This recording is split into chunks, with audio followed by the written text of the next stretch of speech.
안녕하십니까. 오늘도 참 좋은 날입니다. 아주 명성이 높고 유능한 한 산부인과 의사가 있었습니다. 이분은 이제 자기를 찾아오는 많은 환자들에게 늘 권면하는 말이 있는데, 꼭 6개월마다 정기 검진을 받아야만 여러 가지 부인병을 피할 수 있는 가장 좋은 길입니다. 이렇게 힘주어 말하곤 했습니다. 그런데 어느 날 자기 아내가 갑자기 몸이 좋지 않다고 해서 아주 정밀한 진찰을 해보니까 자기 부인이 바로 어떤 그 부인병에 걸렸다는 것입니다. 그것도 가벼운 것이 아니라 아주 중증 상태에 놓여 있게 된 것입니다. 하는 수 없이 이분은 이제 급하게 수술 날짜를 잡고 부랴부랴 수술을 마치게 되었는데, 불행하게도 그 부인은 그 수술을 받고 난 이후에 얼마 있다가 세상을 떠나게 되었습니다. 참 안타깝기 그지없습니다. 그런데 나중에 안 사실이지만 그의 부인은 지난 10여 년 동안 한 번도 정기검진을 받지 않았다는 사실이 밝혀졌습니다. 그가 다른 환자들에게는 6개월마다 꼭 정기검진을 받아야 한다 그렇게 강조하고 외쳤지만, 자기 부인에 대해서는 전혀 그 사실을 적용하지 못했다는 것입니다. 남의 문제에 대해서는 그렇게 관심을 가지고 신경을 쓰고 주의를 당부하여 왔지만, 진작 자기 가족을 돌보는 일에는 너무나도 소홀하고 무관심했던 이야기입니다. 참으로 어처구니 없는 무지한 인생이 아닐 수가 없는 겁니다. 그래서 자기 자신을 잘 살피고 자신을 돌아보고 또 자기를 올바로 컨트롤해 나갈 수 있다면 그 사람은 이미 인생의 절반을 성공한 사람이라고 우리는 얘기할 수가 있게 됩니다. 무엇보다 그 어느 때보다 정신없이 바쁜 일상을 살아가는 오늘날 우리 현대인들에게 있어서 가장 소중하게 여기고 강조해야 할 삶의 지침이 하나 있다면, 그것은 곧 자기 자신을 올바로 돌아보는 일이라고 우리는 자신 있게 얘기할 수가 있게 됩니다. 우리가 다 잘 아는 말 가운데 내 자신을 알라, 이런 말이 있습니다. 이 말은 서양 철학의 아버지인 소크라테스가 한 말로 알려져 있는데, 사실은 고대 그리스의 그 아폴로 신전에 새겨져 있었던 말입니다. 이 말의 근본적인 의미가 무엇인지에 대해서는 다양한 해석이 있지만, 근거 있는 해석은 다른 사람을 비판하고 정죄하고 문제를 제기하기 전에 먼저 자기 자신을 잘 살펴보라는 의미인 겁니다.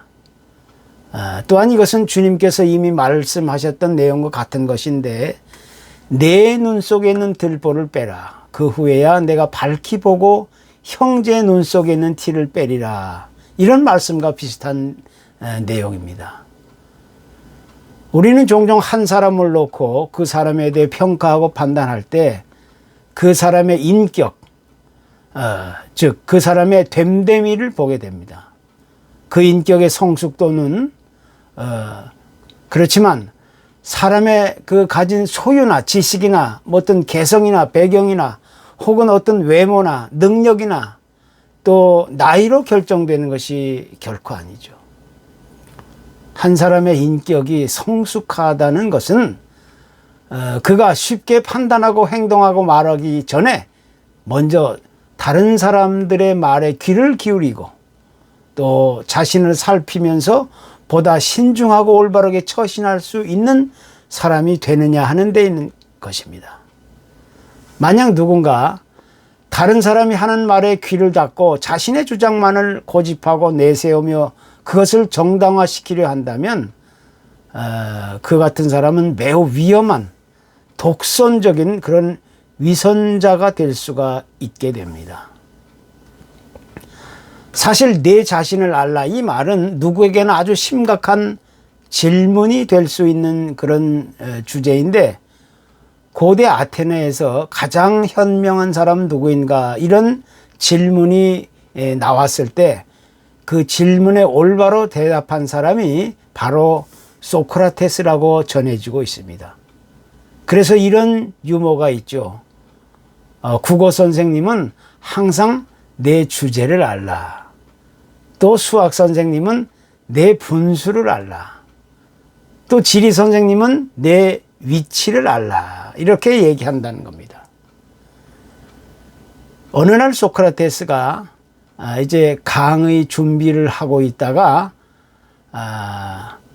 멀리 강 건너에서 선생님을 기다리고 있다는 그런 제자들에게 급히 가야 할 일이 생겨서 이제 작은 나룻배를 구해서 타고 강을 건너게 되었습니다.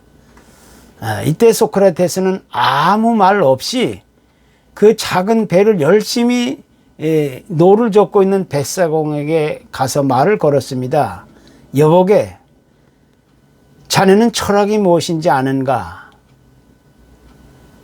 이렇게 물었는데 그 뱃사공은 한참을 기다려도 아무런 대답도 하지 않고 묵묵히 노만 짚고 있는 것이었어요.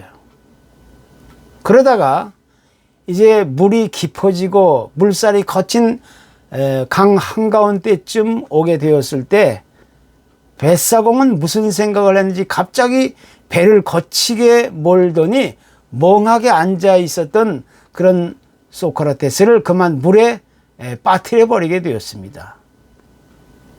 느닷없이 강물에 빠진 이 소크라테스는 허우적거리면서 큰 소리 쳤습니다.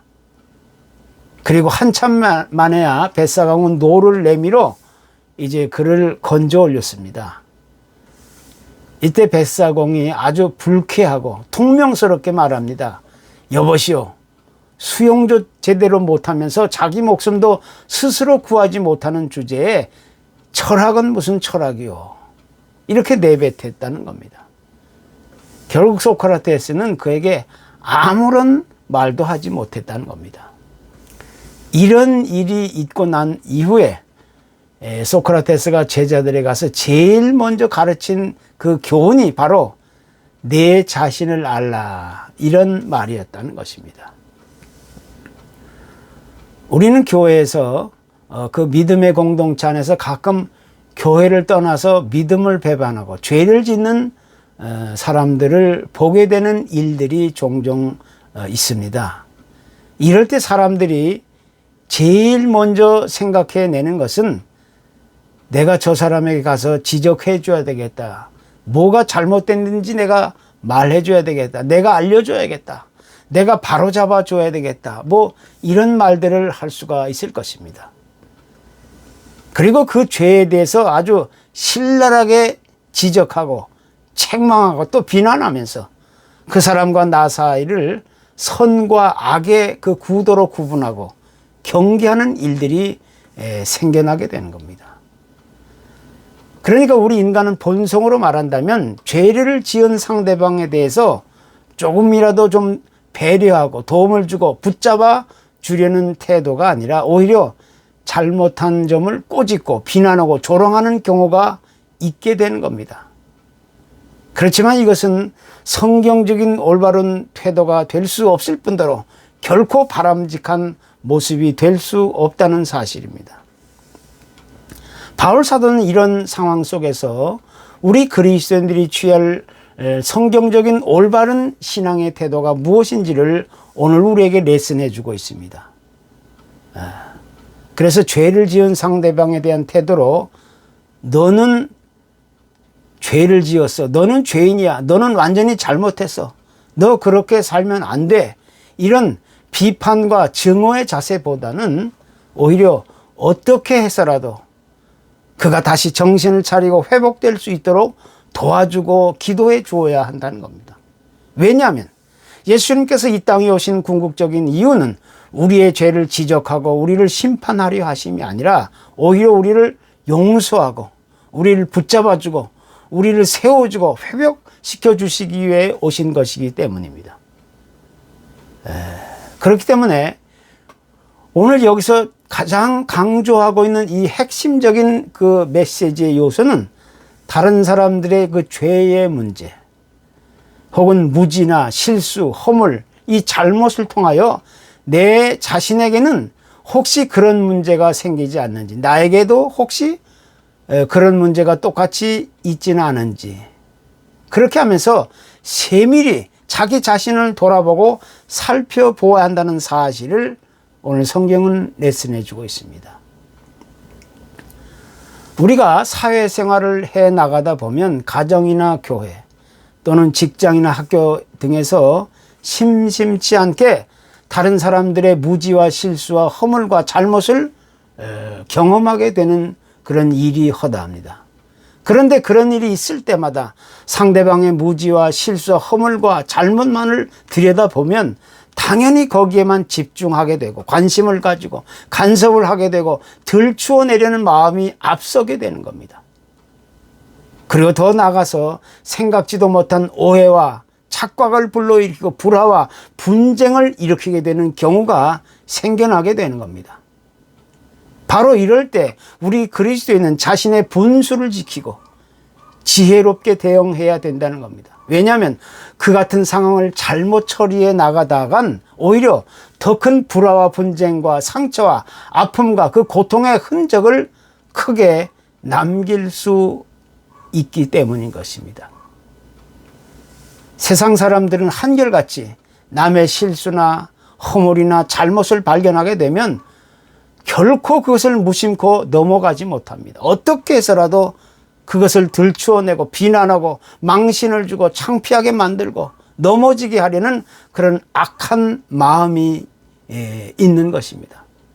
그래서 세상 사람들은 누구나 남의 가십 이야기를 그렇게 좋아하게 되는 겁니다. 남의 가십을 뒤에서 씹고 또 씹고 다니면서 그것을 즐기고 있는 것이 세상입니다.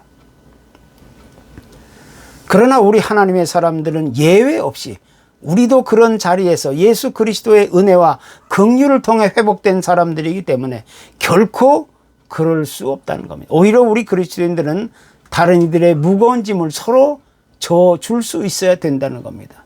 상대방의 무지나 실수와 허물과 잘못과 죄에 대해서 나는 결코 그렇지 않다고 선을 긋고 피하고 발뺌하는 것이 아니라 서로의 짐을 져줌으로써 그리스도가 우리에게 보여준 사랑의 법을 완성시켜 가라는 것입니다. 그래서 결과적으로는 어느 한 사람의 예외도 없이 다 같이 자기 자신을 살펴야 된다는 겁니다. 바로 여기에 나는 나 자신을 올바로 깨달아야 할 근본적인 원인과 이유가 있게 되는 겁니다. 오늘 본문의 말씀은 분명하게 이렇게 얘기합니다. 만일 누가 아무것도 되지 못하고 된 줄로 생각하면 스스로 속임이다. 상대방과 비교하면서 나 자신은 그런 사람들보다 오히려 더 의롭고 더 나은 사람이라고 생각하게 된다면 그것이야말로 자기 자신을 스스로 속이는 자가 된다는 이야기입니다.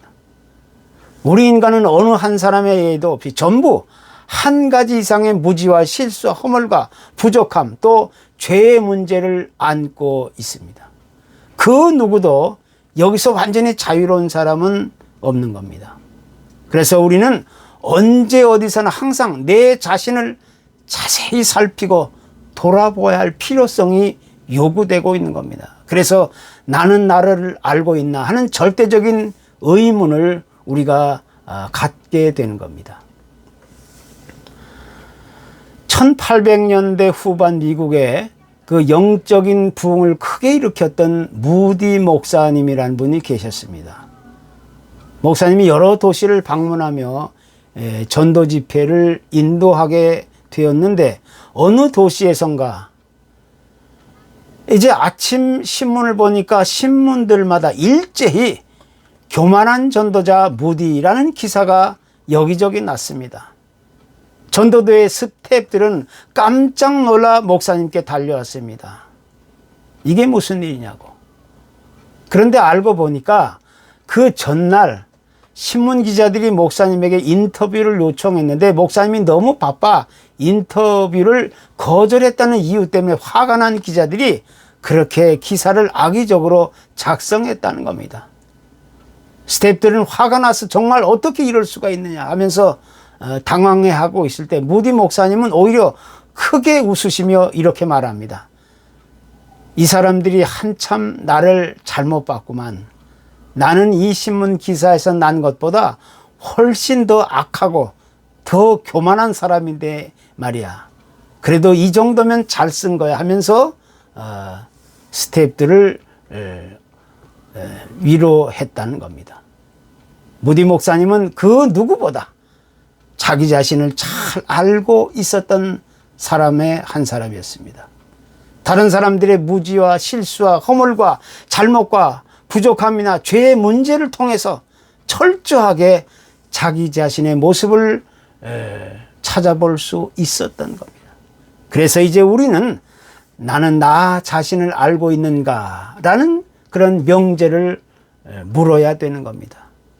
나 자신을 올바로 깨달아 알고 발견하게 될 때 우리는 주 앞에서 온전한 모습으로 나설 수가 있게 되는 겁니다.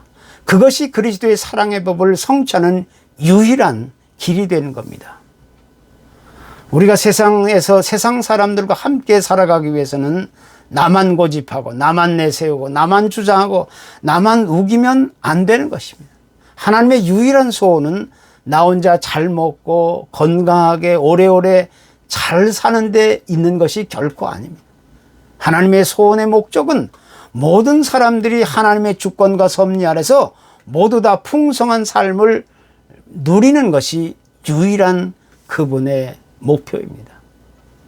우리 하나님의 사람들이 그와 같은 하나님의 소원과 뜻과 섭리와 계획을 이루기 위해서는 제일 먼저 상대방의 무지와 실수와 허물과 죄의 문제를 들추어내고 비난하고 조롱하기 이전에 제일 먼저 상대방의 말을 귀담아 들으며 내 자신을 뒤돌아보는 것, 그래야 나는 나를 올바로 볼 수 있게 되는 겁니다. 내가 내 자신을 올바로 깨달아 알게 될 때 비로소 우리는 상대방을 올바로 볼 수 있는 이 안목과 식견이 생겨나게 되는 겁니다. 세상에서 가장 지혜로운 사람은 무슨 문제나 조건이나 상황을 만나게 되었을 때 그 원인과 이유를 어떻게 대하느냐에 달려있게 되는 겁니다. 미련하고 어리석은 사람은 그 원인과 이유를 전부 상대방에게 떠밀고 전가시키려는 그런 경향이 있는 반면 지혜로운 사람일수록 무슨 일을 당하든지 제일 먼저 자기 자신을 돌아보는 사람입니다. 내 자신을 올바로 깨달아 알게 될 때 문제 해결은 바로 거기서부터 아주 쉽게 풀어지게 되는 것입니다. 그것이 아름답고 풍성한 삶의 열매를 가져오게 하는 유일한 축복의 삶인 것입니다. 아무쪼록 나 자신을 올바로 깨달아 아는 그런 믿음으로 성숙한 사람들이 되기를 소원합니다. 감사합니다.